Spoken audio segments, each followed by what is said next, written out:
Alors bonjour et bienvenue à tous. Merci de participer à cette masterclass sur la taxonomie européenne. Un petit mot d'introduction sur un petit problème technique qui est sur la définition du jaune sur l'écran. Donc on va s'efforcer de détailler, enfin les intervenants vont s'efforcer de détailler bien les slides pour que ça soit bien lu et que ça soit bien compris.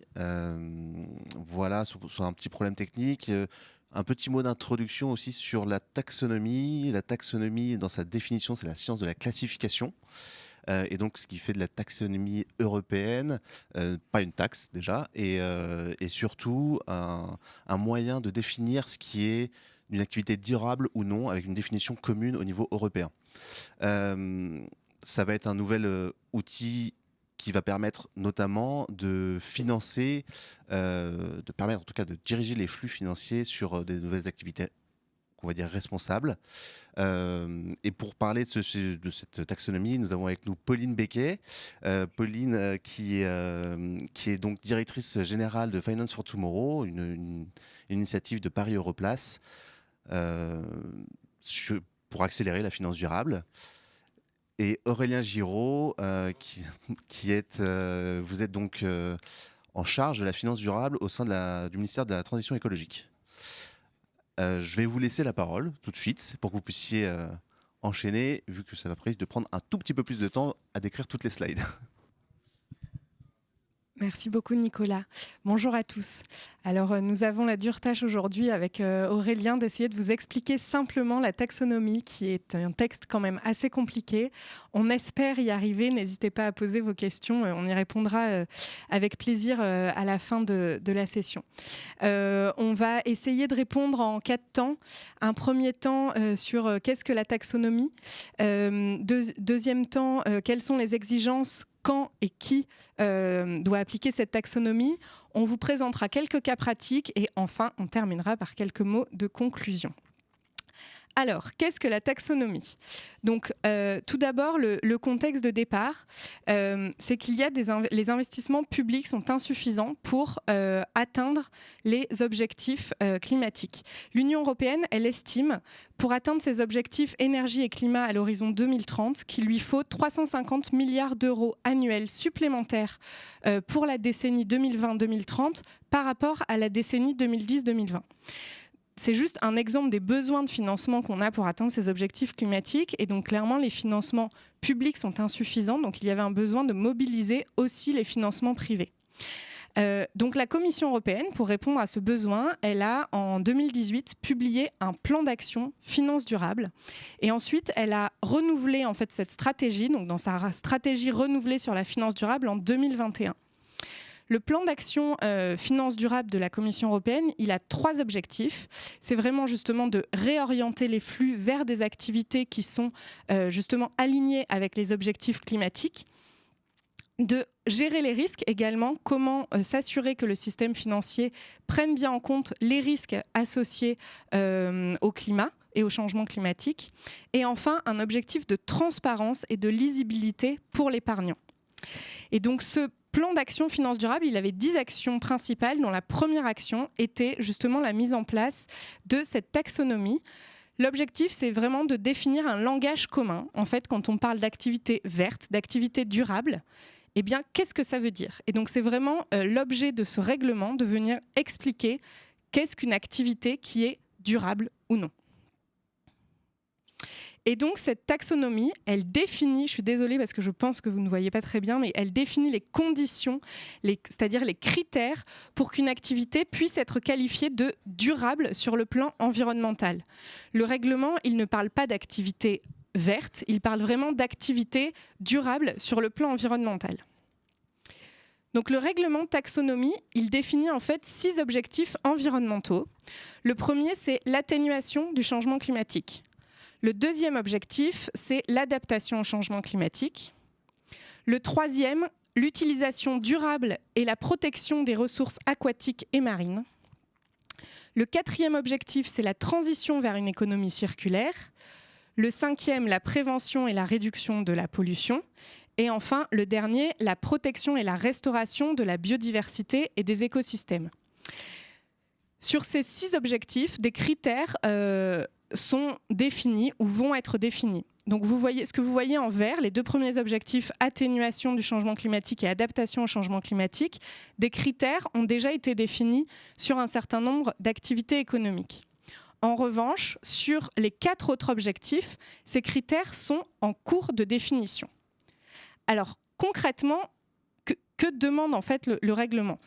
Pour être qualifié de vert, ou plutôt de durable sur le plan environnemental, il faut satisfaire 4 critères. Le premier, c'est de contribuer substantiellement à l'un des 6 objectifs que je viens de vous citer.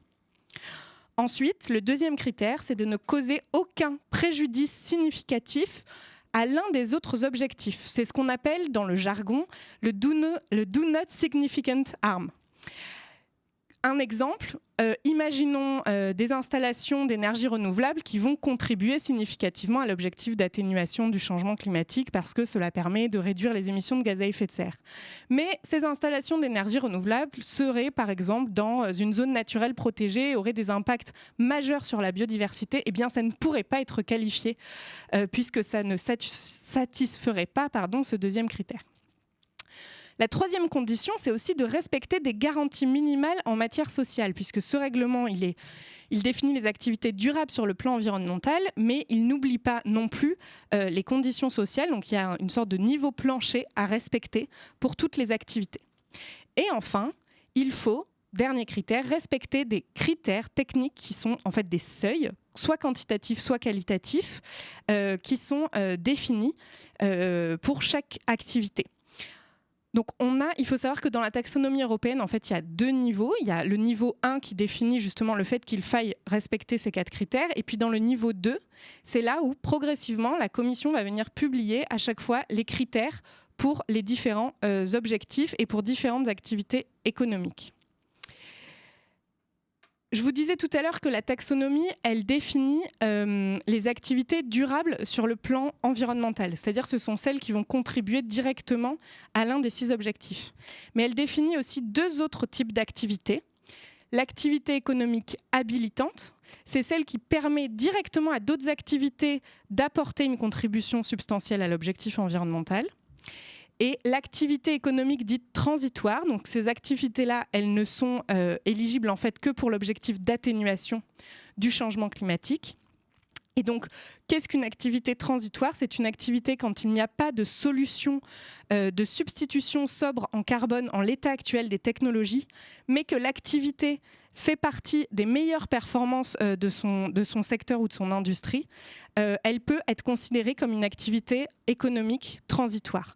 Donc c'est différent justement des performances absolues ou des seuils qui vont être définis pour les activités durables sur le plan environnemental qui elles doivent passer des seuils, par exemple en termes de critères d'efficacité énergétique, etc. On a une partie tout à l'heure pour vous donner quelques exemples par activité économique sur ce que sont ces critères pour que vous compreniez mieux. Donc, les critères, comment est-ce qu'ils sont définis ? Ces critères, en fait, ils sont élaborés sur la base de travaux d'experts techniques qui sont mandatés par la Commission européenne. La Commission européenne, elle a créé une plateforme sur la finance durable et elle a mandaté des experts pour travailler sur ces critères. Et ils s'appuient donc sur des travaux scientifiques. Ils ont d'abord commencé par établir la liste des activités économiques éligibles, parce que ce qu'il faut savoir aussi, c'est que toutes les activités économiques ne sont pas forcément éligibles à la taxonomie ou ne sont pas listés dans la taxonomie. Donc comment est-ce qu'ils ont choisi la liste ? Dans un premier temps, sur les 2 premiers objectifs, atténuation et adaptation, ils sont allés regarder les activités qui avaient le plus d'impact sur ces 2 objectifs, soit en contribution positive, soit en contribution négative. Donc ces experts, ils vont préciser les critères techniques de contribution substantielle, c'est-à-dire sur la partie positive. Qu'est-ce que ça veut dire contribuer significativement à un objectif environnemental ? Mais ils vont aussi définir les critères DNSH, le Do Not Significant Harm. Qu'est-ce que ça veut dire de ne pas nuire significativement à un autre objectif environnemental ? Les critères, ils peuvent être quantitatifs ou qualitatifs. Et ils sont théoriquement plus ambitieux que la législation environnementale. C'est-à-dire que l'objectif, c'est vraiment de montrer l'économie et le monde tel qu'il devrait être et non pas tel qu'il est aujourd'hui. L'objectif, c'est vraiment de dire, voilà, si on veut être dans une économie qui est alignée avec les objectifs climatiques de l'accord de Paris, voilà les seuils qu'il faut respecter. Cette classification, elle est en construction, elle est évolutive. Aujourd'hui, on a à peu près une centaine d'activités économiques qui sont couvertes par la réglementation sur la partie climat, donc les 2 premiers objectifs. Donc quelques exemples, on a l'activité de gestion forestière, de production de ciment, de transport de passagers ou de transport maritime, de construction et d'immobilier, de gestion des déchets, d'information et de communication. Il y a d'autres activités qui vont être listées à l'avenir, notamment dans le cadre des travaux qui sont menés sur les 4 autres objectifs environnementaux. Par exemple, l'agroalimentaire fait aujourd'hui l'objet de travaux pour les objectifs biodiversité et économie circulaire, ou encore l'agriculture pour l'objectif biodiversité. L'aérien, qui pourrait être ajouté dans les objectifs liés à l'atténuation climat, et des interrogations aujourd'hui sur est-ce que le secteur minier est inclus ou non avec des seuils dans ces critères. Et ces critères, ils sont aussi évolutifs dans le temps, c'est-à-dire que la réglementation, elle n'est pas figée. L'objectif, c'est que les critères ils puissent évoluer avec la technologie, les évolutions du marché et de la réglementation. Si les réglementations deviennent plus exigeantes ou si les technologies permettent d'être plus efficaces, par exemple en matière d'efficacité énergétique, eh bien les critères ils vont devoir évoluer pour s'aligner aussi avec ces évolutions. Alors maintenant qu'on a vu un peu le panorama de justement qu'est-ce que la taxonomie, je vais laisser la parole à Aurélien qui va vous préciser finalement quelles sont les exigences pour les entreprises, à qui s'applique ce règlement taxonomie et quand est-ce que ces obligations rentrent en vigueur. Merci Pauline. Très bien, merci. Je vais prendre ça aussi pour ne pas t'embêter. Voilà, très bien. Alors, effectivement, après cette introduction très claire faite par Pauline, je pense qu'il est important de voir concrètement comment ça va se traduire pour les entreprises, à quelles échéances, et surtout à quel niveau, si je puis dire, de granularité, au niveau d'une entité, au niveau d'un produit. Donc, ce qu'on va voir là, c'est que Pauline parlait d'une taxonomie à ce stade non abouti, puisque on a aujourd'hui des critères du point de vue de l'atténuation et de l'adaptation au changement climatique. Et donc ça, on a eu ça depuis la fin 2021.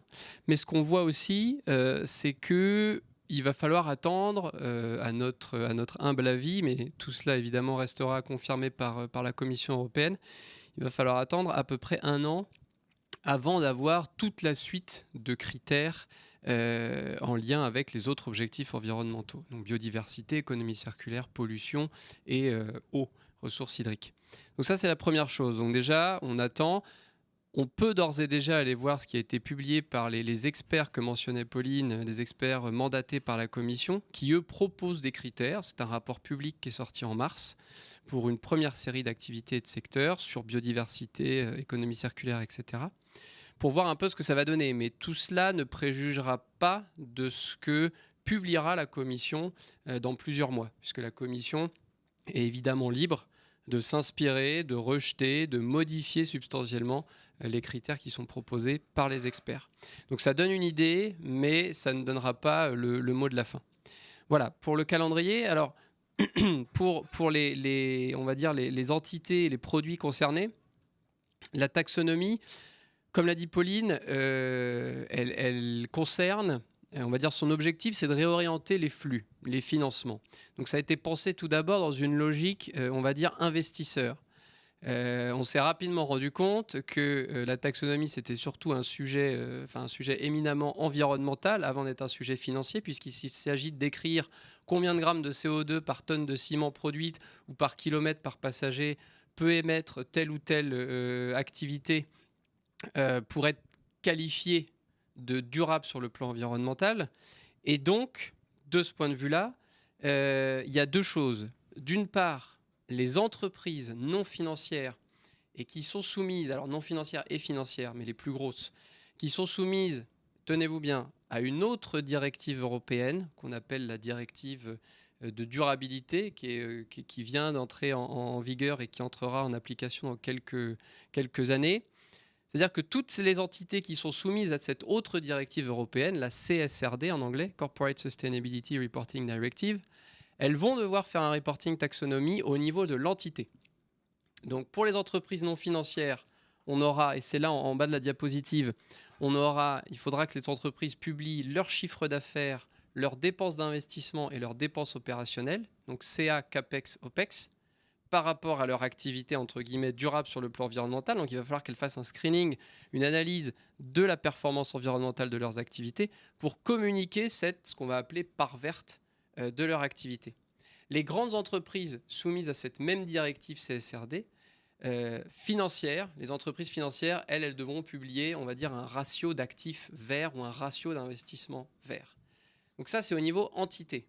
Pour ces entités qui sont soumises à cette fameuse directive CSRD, qui en fait concerne le reporting de durabilité. En gros, c'est la directive européenne qui vient cadrer le rapport RSE des entreprises. En France, qu'on appelle la DPEF. Voilà. Et ça, c'est la première approche entité. Mais il y a une autre approche qui est pas tout à fait connue, en tout cas pour la plupart des acteurs, c'est l'approche produit financier. Puisque, comme on vous l'a dit, la taxonomie, c'est aussi un règlement qui a vocation à renforcer la transparence sur les produits financiers qui sont commercialisés par les acteurs financiers, les gestionnaires d'actifs, les assureurs et dans une certaine manière, les activités bancaires, mais sur un périmètre très restreint, mais aussi les conseillers financiers. Et ça fait un lien avec un autre règlement européen dans lequel je n'entrerai pas en détail. Mais tout ça pour vous dire que certains acteurs financiers, une bonne partie d'ailleurs on va dire, lorsqu'ils vont commercialiser des produits financiers, que ce soit par l'assurance vie, que ce soit d'autres types de produits financiers, et qui, on va dire, voudront se targuer d'avoir des objectifs ou des caractéristiques environnementales, sociales, durables, ils devront publier également la part verte du produit financier. Là, on n'est plus au niveau de l'entité, on est au niveau du produit financier. Donc j'ai un produit financier, un fonds, un organisme de placement collectif, comme on appelle dans le jargon, qui fait 500 millions d'euros. Quelle est la part verte de ce fonds ? Donc ce qui est attendu de la part des acteurs financiers et non financiers, c'est d'un côté une divulgation au niveau entité, mais aussi une divulgation au niveau produit. Donc vous aurez compris que pour les gros acteurs financiers, eh bien, entre guillemets, c'est la double peine, c'est-à-dire qu'elles devront reporter au niveau entité, mais aussi au niveau de certains de leurs produits. Donc voilà, c'est assez, on va dire, c'est un gros chamboulement dans la manière de divulguer l'information environnementale pour les entités et pour les acteurs et pour les produits financiers. Alors, sur les échéances d'application, comme tout à l'heure Pauline l'a mentionné très brièvement, il faut avoir en tête que la taxonomie, elle réserve deux régimes. Un régime qui s'appelle l'éligibilité et un régime qui s'appelle l'alignement. La Commission européenne a décidé, pour laisser un peu le temps aux entreprises de se mettre en marche et de collecter toutes ces informations sur leur part verte, et c'est pour cette année 2022, d'imposer uniquement une obligation de transparence sur ce qu'on appelle l'éligibilité des activités d'une entreprise et d'un acteur financier. Et c'est simplement, est-ce que mon activité, ou l'activité que je finance, figure dans la taxonomie ? C'est-à-dire, on ne regarde pas la performance environnementale de l'activité ou des activités.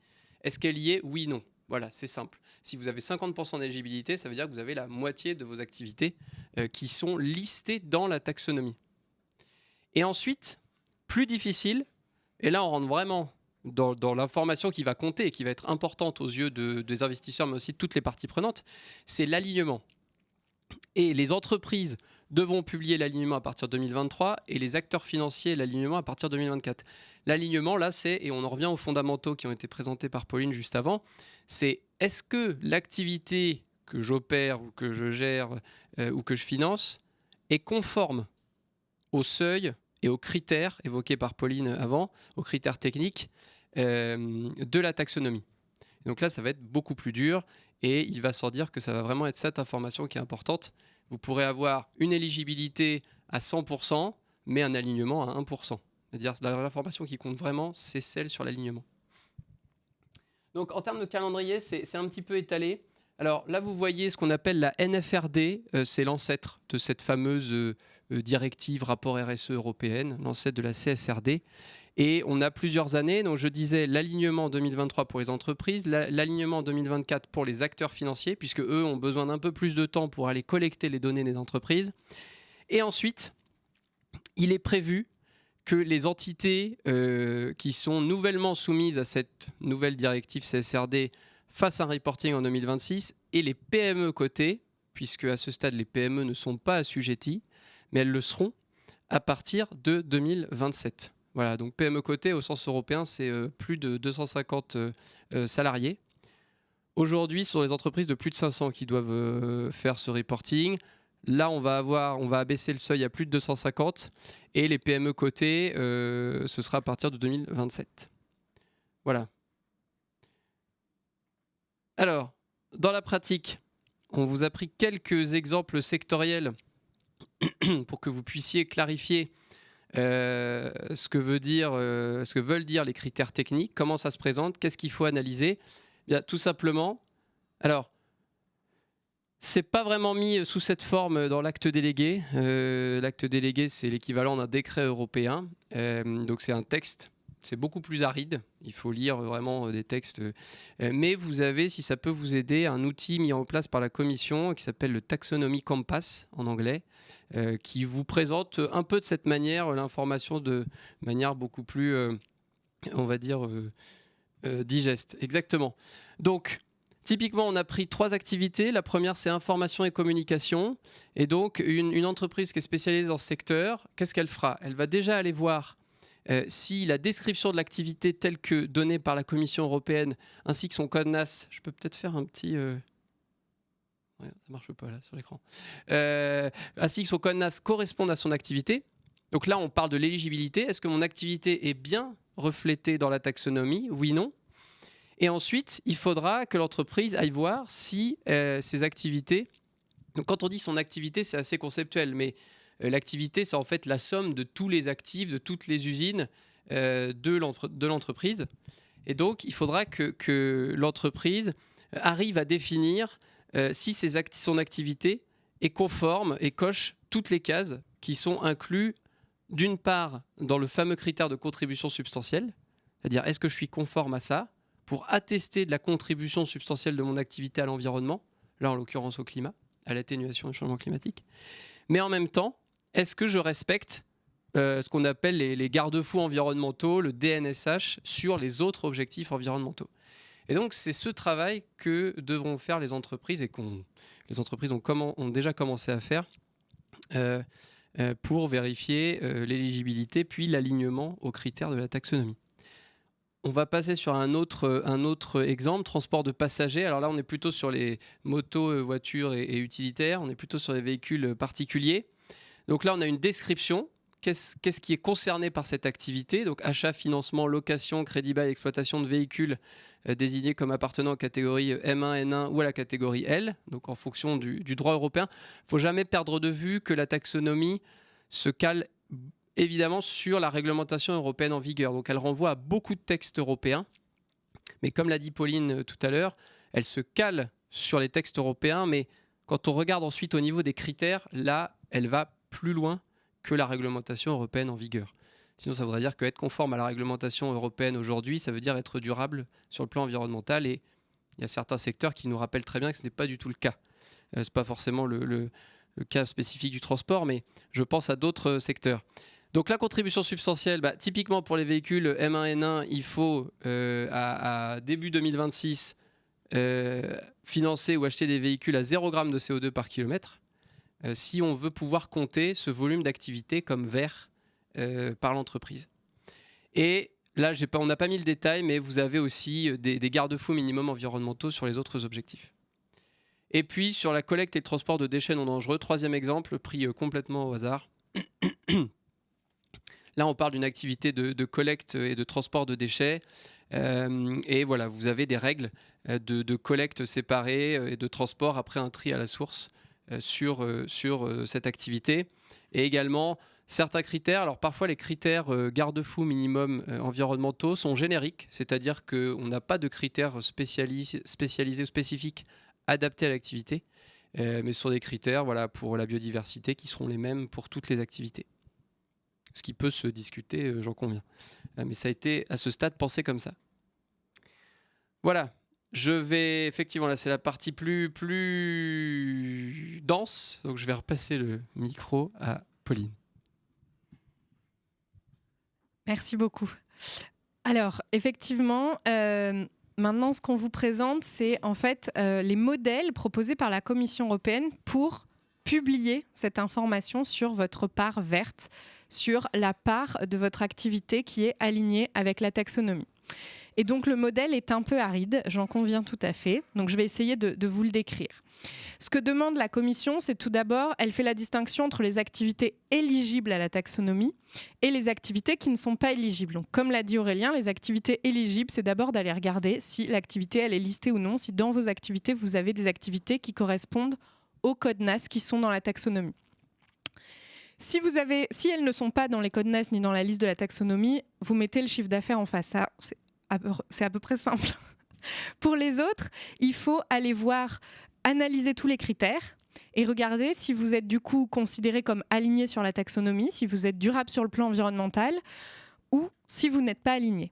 Et donc la Commission souhaite que les entreprises publient à la fois le chiffre d'affaires en montant absolu, mais aussi en part sur le total du chiffre d'affaires. Donc normalement, entre les activités éligibles, alignées, non alignées et les activités non éligibles, on arrive à 100%.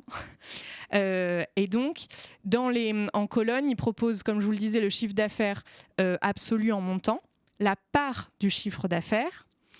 Ils demandent aussi de reporter sur les critères de contribution substantielle, donc les fameux seuils, de reporter sur le respect des critères DNSH, c'est-à-dire qu'il faut confirmer oui ou non on respecte les critères DNSH.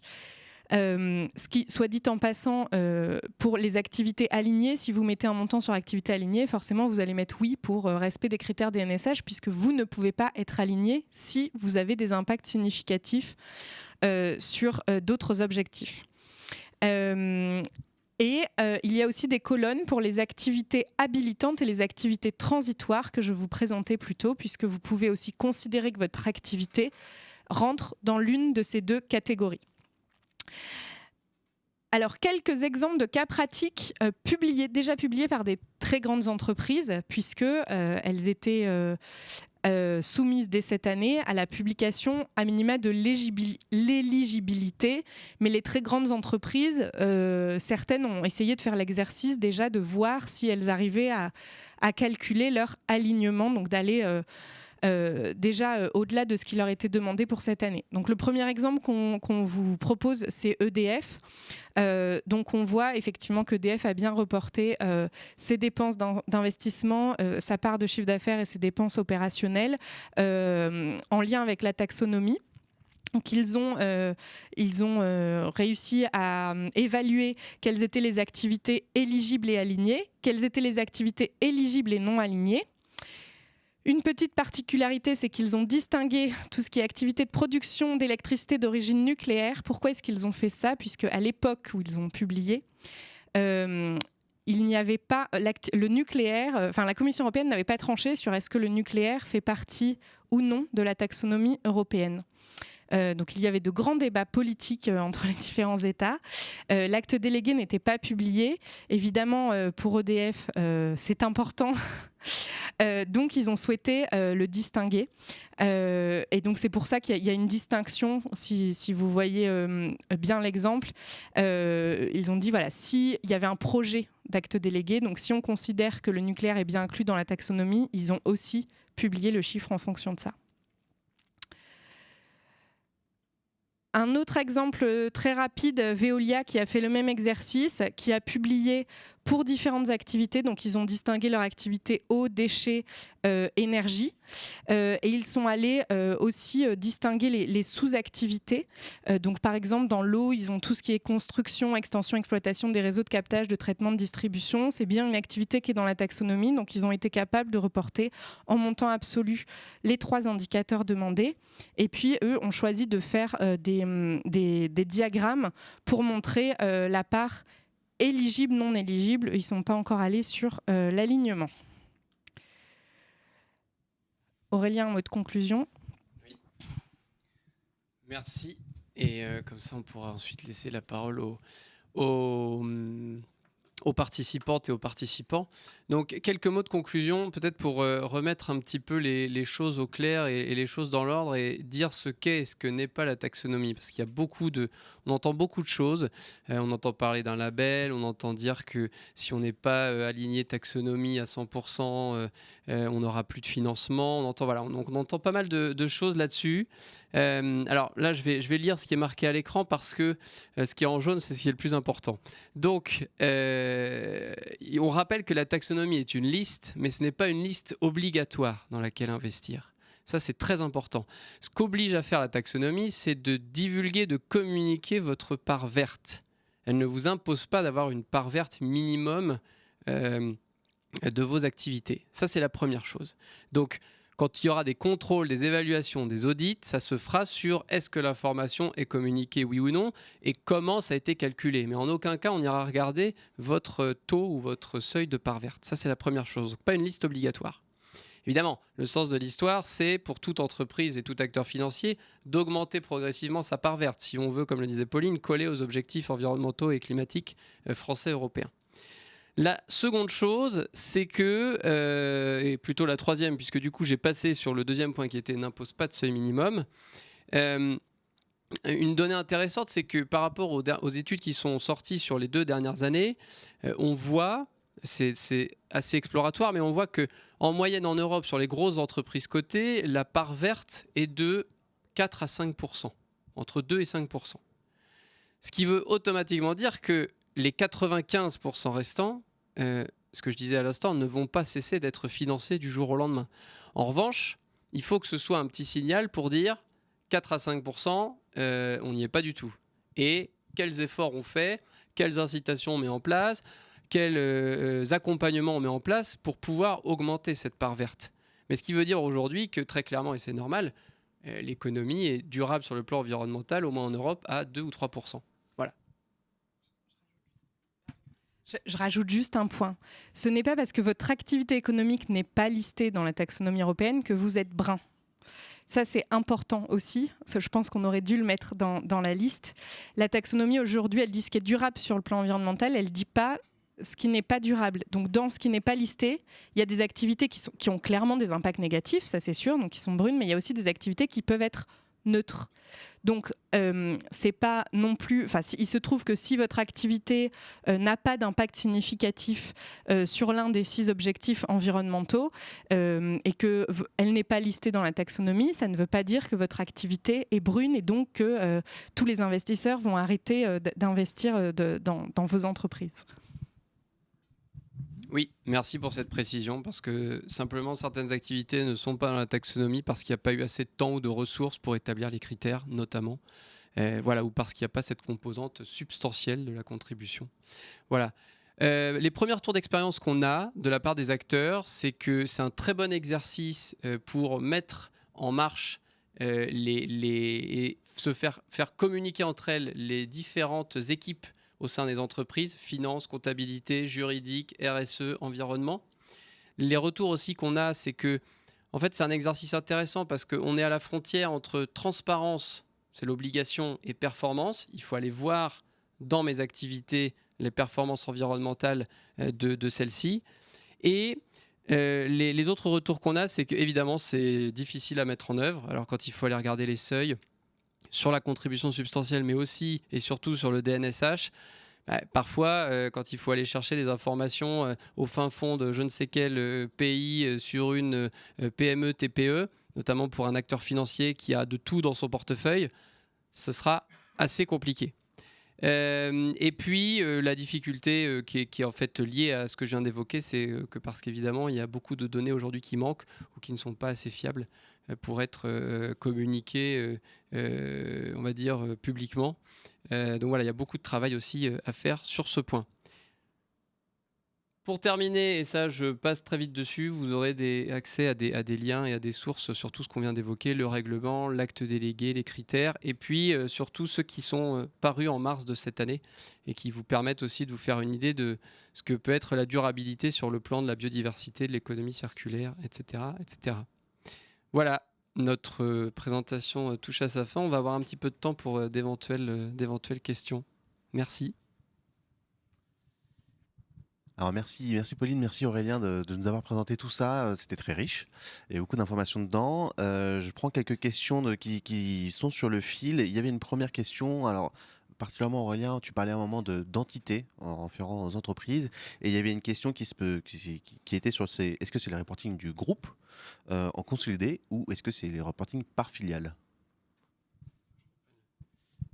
Alors, en théorie, et c'est vrai que la commission n'est pas très claire dans ce règlement, mais je vous invite aussi à aller voir des documents de foire aux questions qui ont été publiés par la Commission européenne quelques mois après l'entrée en vigueur du règlement. Le reporting, s'il y a une maison mère qui consolide les informations, le reporting est autorisé au niveau du groupe. Voilà, donc, mais il faut justement s'assurer que le reporting se fasse bien au niveau du groupe pour ne pas laisser échapper justement les éventuelles filiales qui ne seraient pas soumises à la taxonomie. Parce que si c'est une filiale qui fait moins de 250 employés, elle n'est pas soumise. Si par contre elle est rattrapée par son groupe, par sa maison mère, là il faut que le reporting se fasse. Mais donc on est bien sur un reporting qui peut être fait au niveau du groupe. Sur une autre question, il y avait le rapprochement entre la taxonomie européenne et les objectifs de développement durable de l'ONU. Est-ce qu'il y a une différence significative dans les définitions et les objectifs?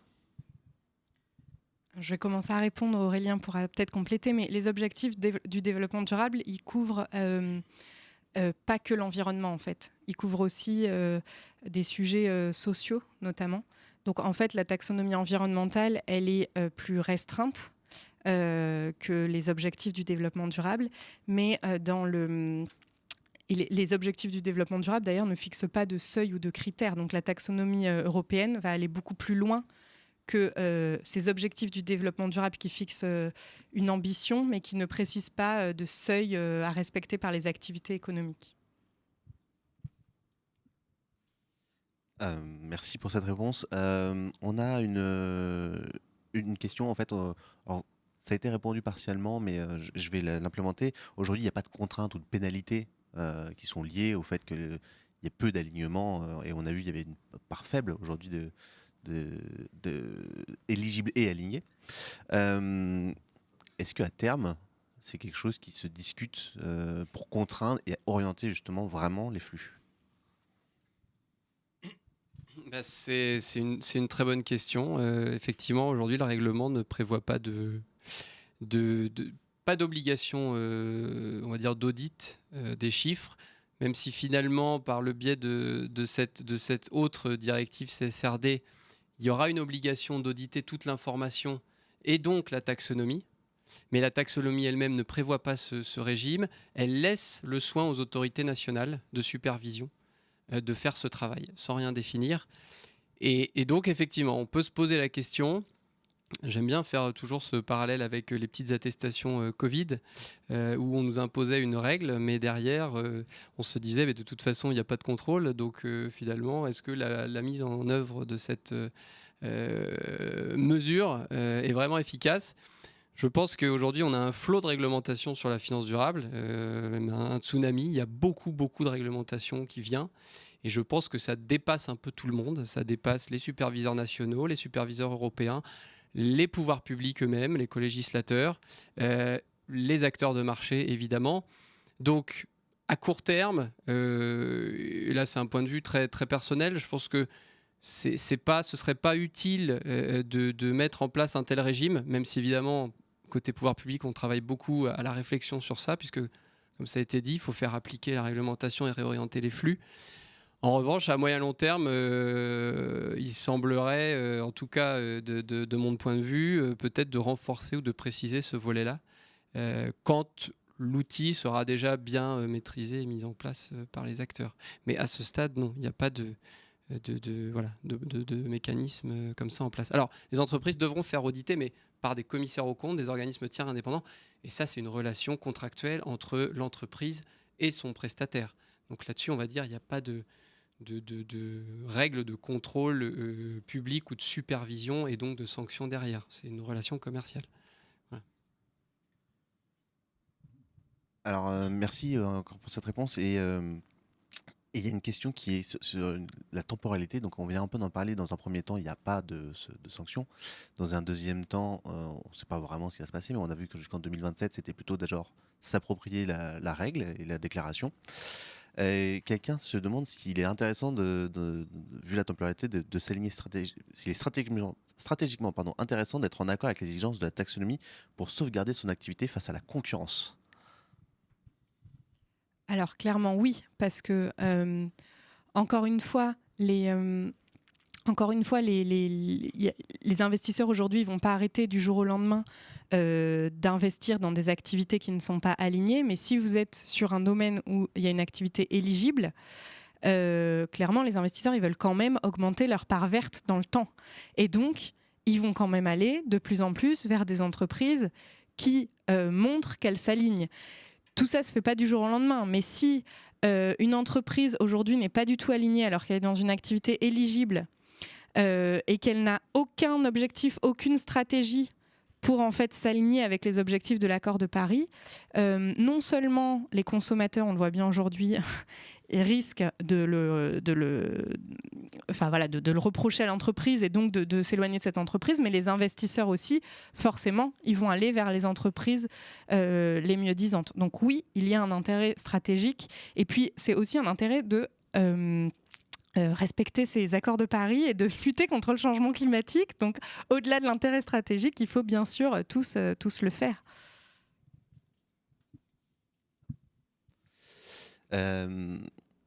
Alors, est-ce que les PME de 150 salariés, donc inférieurs aux 250 actuels, seront éligibles et à quelle échéance ils rentreront dans ces critères-là? Donc, tu me corriges si je me trompe, mais elles ne sont pas concernées, sauf si elles sont cotées.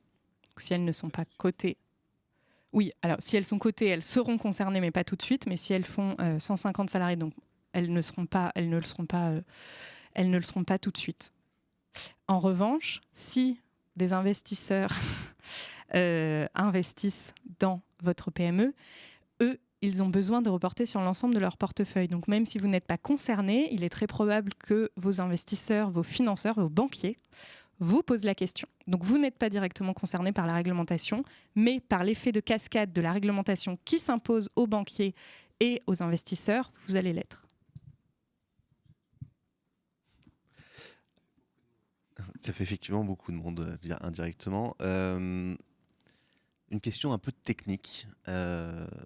Si une entreprise de véhicules, autocars, roule avec 80% de véhicules électriques ou hydrogène, utilisant des batteries, mais c'est donc plutôt bon, on va dire, pour l'environnement, aligné, mais qu'en fait les batteries viennent en principe de Chine et avec de la production à base de charbon électrique. Comment on déclare ça? Comment on le considère?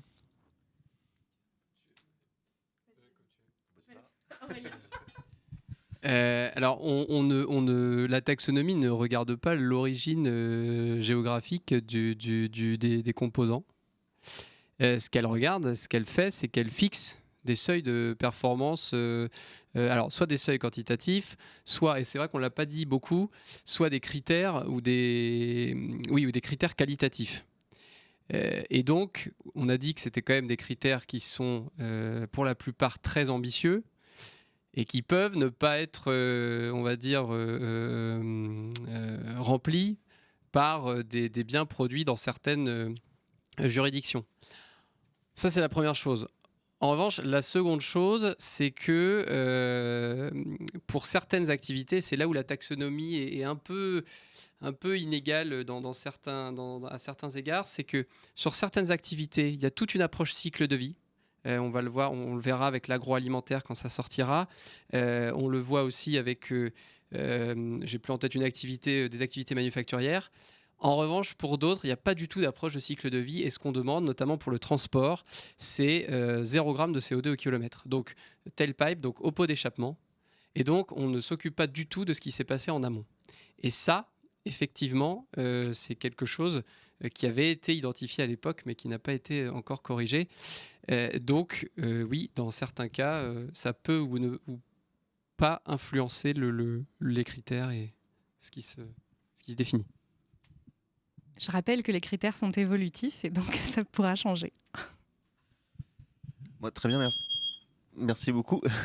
Alors le timer a sonné, nous en avons terminé avec cette masterclass. Merci beaucoup encore Pauline et Aurélien pour cette présentation très claire et complète. Et je pense qu'on a répondu à presque toutes les questions. Merci.